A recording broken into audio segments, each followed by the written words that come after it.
এই যে ব্রহ্মের যে বিস্তার, সমুদ্র আর তার ঢেউ, একটা ঢেউ যদি ছেড়ে দেন আরেকটা ঢেউয়ে গিয়ে পড়বেন, আপনার অস্তিত্ব নাশ হবে না। সেটা ঠাকুর বলছেন। আবার মজার কুটিও বলেছে। সংসার, ঠাকুর যেখানে বলছেন সংসার মজার কুটি, উনি এটা বলতে চাইছেন না যে তুমি নেমে পড়ো ভোগ করতে, তুমি নেমে পড়ো মজা করতে, তুমি নেমে পড়ো আহার নিতে, না না না। বলতে চাইছেন এই যে বিরক্তির ভাব দিয়ে হিন্দু ধর্ম সাধন হয় না।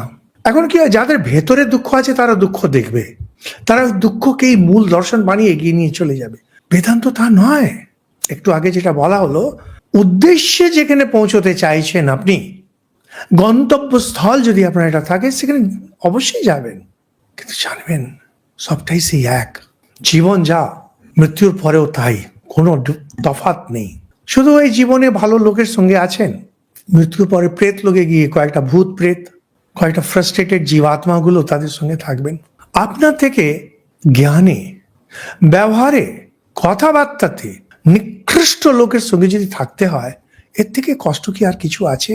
আপনাদের মধ্যে যারা জ্ঞানী, অনেকেই আপনারা জ্ঞানী আছেন, প্রচুর পড়াশোনা আছে, একটা সুসংস্কৃত লোক আপনাকে যদি সেইভাবে একটা অতি প্রাকৃত লোক যার ভাষা পর্যন্ত ঠিক নেই থাকতে হয়, কত কষ্টের কথা। এটাই নরক, এটাই প্রেত লোক। ধোকাটাটি মনে করে যদি আপনি ওরকম করতে চান, কিছু মূর্খ, অতি প্রাকৃত অসংস্কৃত লোক, অতৃপ্ত আত্মা, এদের সঙ্গে বাস করতে হবে। তাই কি চান আপনি?